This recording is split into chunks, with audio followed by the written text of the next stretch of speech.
How many of you have seen St. Peter's Basilica in Rome? Several of you. How many of you have seen at least pictures of St. Peter's Basilica? I'm sure everyone. Well, one would think that is the cathedral of the Pope, but the reality is not. Every bishop is supposed to have a cathedral, and the cathedral of the Bishop of Rome, who is the Pope, is St. John Lateran Basilica. The original cathedral was built and dedicated on this very day, November 9th, in the year 324 by Pope Sylvester, Saint Pope Sylvester. In fact, today we are celebrating the anniversary of the dedication of the Lateran Basilica.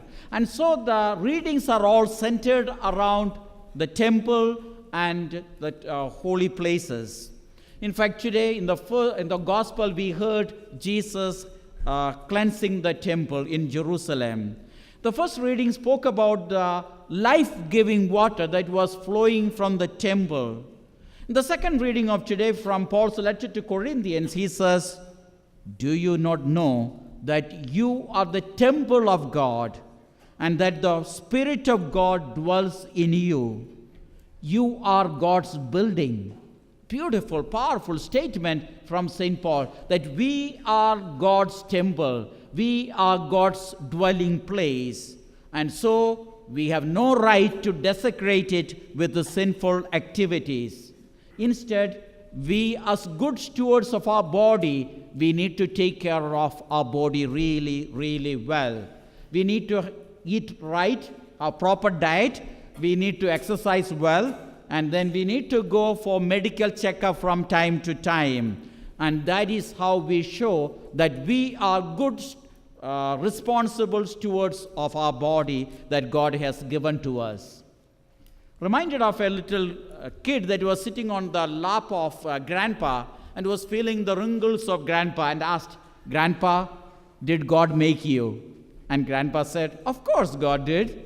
Then the little child was feeling his own smooth face and asked the Grandpa, "Grandpa, tell me, did God make me also?" And Grandpa said, "Of course God made you also. Why do you ask?" And the little kid, feeling both the Grandpa's face and his own face, said, "Grandpa, don't you think that God is doing a better job nowadays? God is always doing a great job, and we have to collaborate with God and take care of the body that God has given us."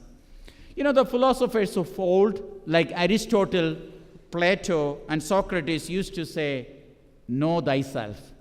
Know yourself." Do we know ourselves? If I ask you a question, who are you? What answer would you give? Some of you might give your name.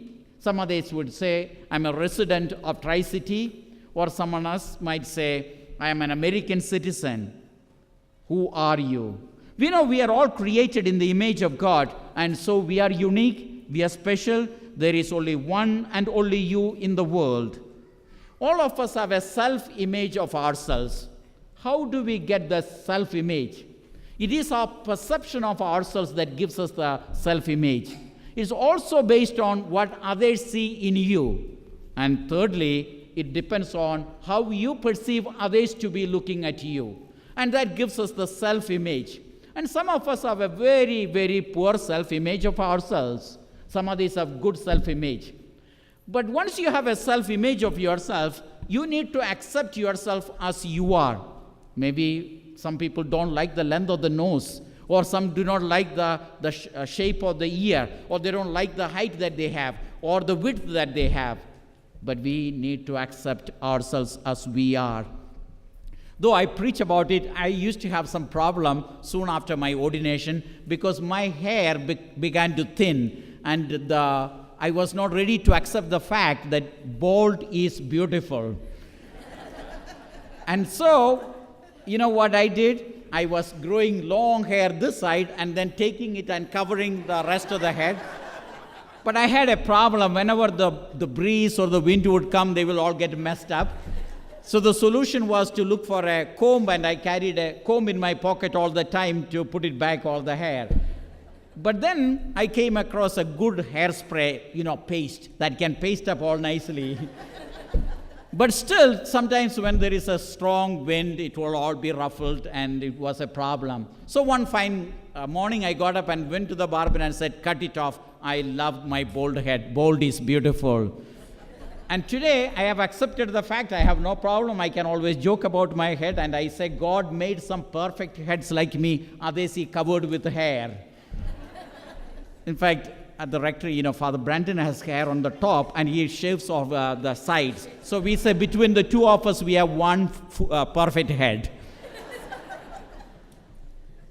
The opinion that you have about yourself is very, very important.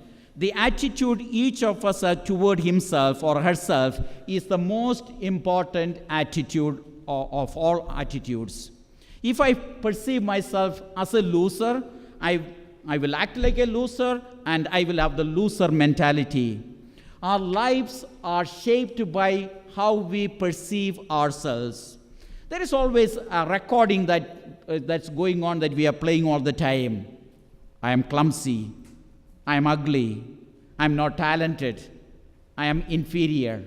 And when this recording is played over and over again, we tend to believe it and we act in that way. And then we also have a problem of tendency to compare ourselves with others.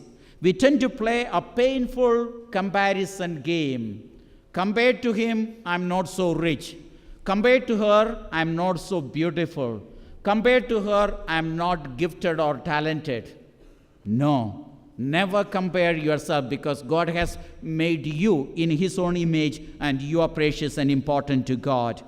Have good opinion about yourself.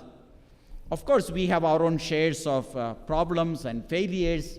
Accept it and live with it, and don't be always brooding about only that. In the scriptures, Jesus summarized the 10 commandments into 2 parts: love of God, love of neighbor. And speaking about the second part, he says, love your neighbor as yourself. That's very important. If you do not love yourself, you cannot love other people. Imagine you hate yourself and say, no, I don't like myself. Then you will not be able to love other people as Jesus wants of us. Remember that we are a masterpiece of God. And so quit beating yourself about the past mistakes and failures. One of our parishioners has got a lovely dog named Scooter. It's a German Shepherd dog. Very beautiful, very playful, a lovely dog. And one day, I was going for a walk with my friend, and the friend had the dog, and we were enjoying the dog. The dog was walking right in front, joyful, playful. And all of a sudden, from a house, a little Chihuahua dog dashed out. And this Chihuahua dog was running 90 miles per hour and barking on top of his voice. The Chihuahua dog is so tiny, but it was making so much of noise that our dog, the German Shepherd dog, the Scooter, froze on its track, and it put the head down like this. And then as the Chihuahua dog approached Scooter, Scooter turned on its back and put the 4 legs up like this, surrendered. My friend who had the dog wanted to kick that dog and said, Scooter, come on, get up and show yourself who you are. But here is that little Chihuahua dog who was very courageous, though tiny, was able to master courage and stand before that bigger, much bigger German Shepherd dog. Sometimes we are like that, putting the 4 legs up and surrendering to all the problems. Or are you like that Chihuahua dog, standing up for who you are? What is the message that you send out? If you send out feelings of inferiority all the time, people will see you in that way. I remember the story about a man with his 4-year-old son was walking on a hill, on a mountain top, and the son slipped and fell. And as he fell, he fell into a precipice, but he didn't hurt himself too badly. But then he cried from there, "Help me." And the voice came back, "Help me." "Who are you? Who are you?" The voice came back. "You are a fool."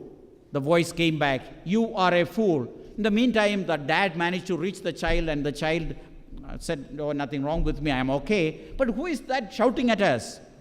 And the dad explained, "That is the echo And the dad cried out, "You are a winner."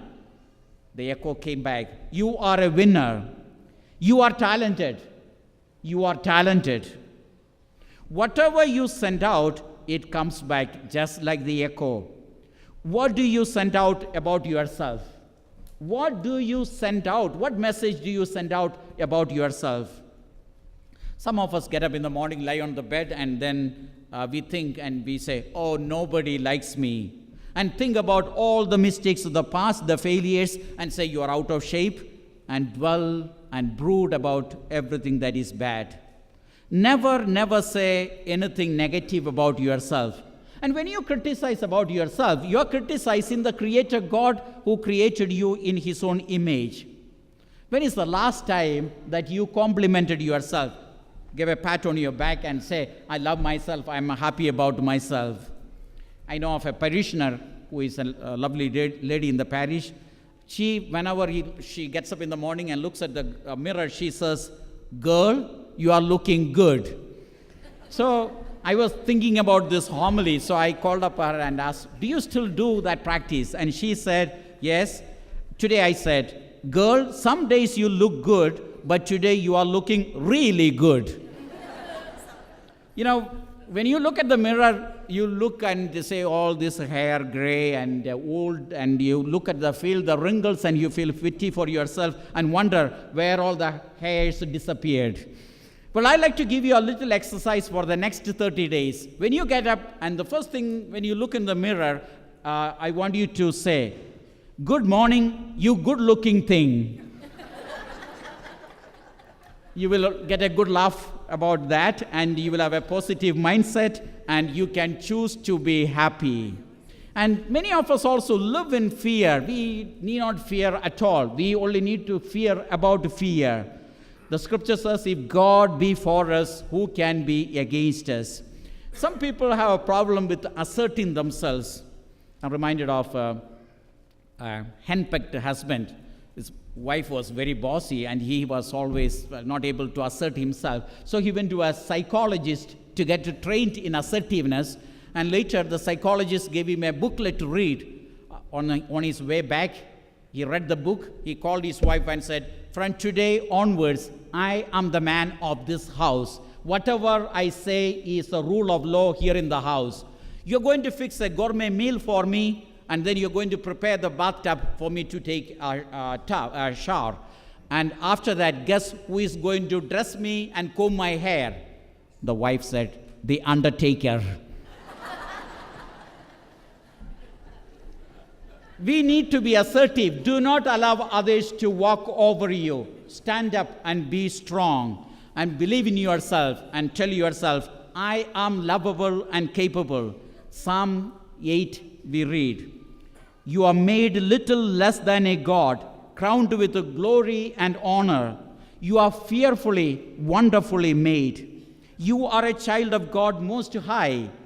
So put your shoulder back, hold your head high, stand up tall, for God dwells in every one of us. Amen.